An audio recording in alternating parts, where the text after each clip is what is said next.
Many Christians allege that Sheikh Ahmed Deedat got a disease that affected his tongue because he lied about the gospel. Such allegations make me really upset. Kindly advise how to respond to such claim. To tell you that Sheikh Deedat, it is wrong to say disease affecting the tongue. Sheikh Deedat, may Allah grant him Jannah, Rahimullah, may Allah have mercy on him. He had a stroke in 1996 and he was paralyzed from below the face downwards. He was paralyzed, he could not move. To say that Allah gave this as a punishment because he spoke against the gospel or he lied against the gospel is not true. And as I mentioned in my earlier answer, that calamity or any disease, it may either be a punishment or it may be a test. How do you realize that whether any calamity is a test or a punishment? If the person is on the straight path, then that calamity is a test. And Allah wants to test that servant of his, that if I increase the calamity, will the person yet have faith in me or not?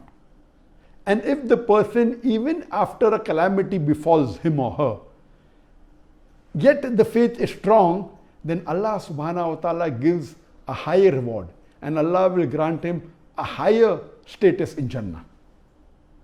So Allah tests his servant. That's the reason our beloved Prophet ﷺ said, the maximum difficulties amongst the human beings are put on the Anbiyas, on the prophets, on the messengers of Allah, because they have the highest caliber. So compared to the other human beings, all the Anbiyas, and Allah subhanahu wa ta'ala has sent 124,000 prophets on the face of the earth. All these prophets were tested much more than a normal human being. That means they will get a much higher status in Jannah than the other human beings. If it's a punishment, then it is for those people who have committed a sin. So if a person has sinned and has gone against the commandment of Allah subhanahu wa ta'ala, that calamity is a punishment. And you come to know that in the punishment the person suffers. Whereas in a person, if it's a test, the person who's on the straight path, his iman increases.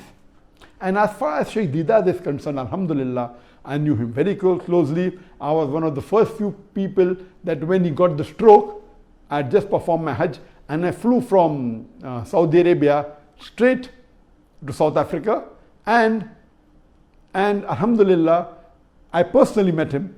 Even though he had the stroke, even though he could not move, he could not speak, he used to converse through the blinking of his eyes. There was a chart that was kept behind him, which had 1, 2, 3, 4, 5 rows.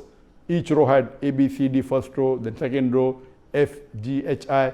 And this way, if you have to converse, which was 1, 2, so he used to blink. That means he wants to choose a letter from second row. Then from second row we start. F, G, H, I. So I. So he blinks an I. So then I. So in this way, he could convey his message by spelling it out. And once you get used to it, you can do it very fast. So he used to converse even by the blinking of his eyes. And I know that even on bed, when he could not move, when he could not speak, he had did dawah. There were Christians who came to meet him, there were Christian missionaries who came to meet him, non-Muslims, and through dawah he was even able to revert some of the non-Muslims, alhamdulillah. He wrote long messages and he even encouraged me, and he even dictated a message on the plaque.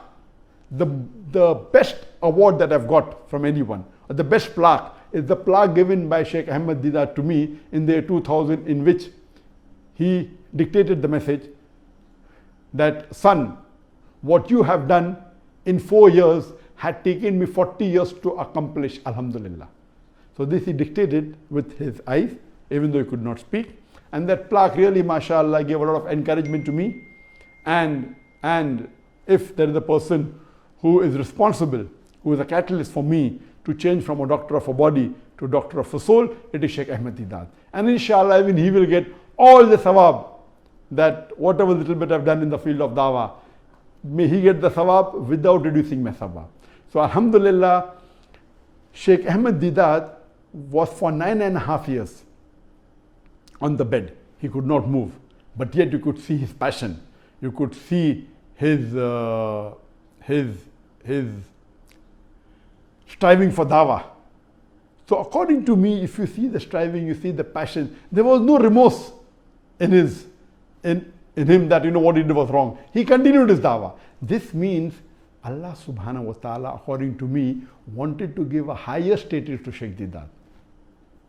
He got the stroke in 1996 at age when he was 78 years old, and he was in bed for 9 years. Allah tested him, and I believe Sheikh Deedat, alhamdulillah, passed the test with flying colors, and inshallah Allah will reward him a higher status.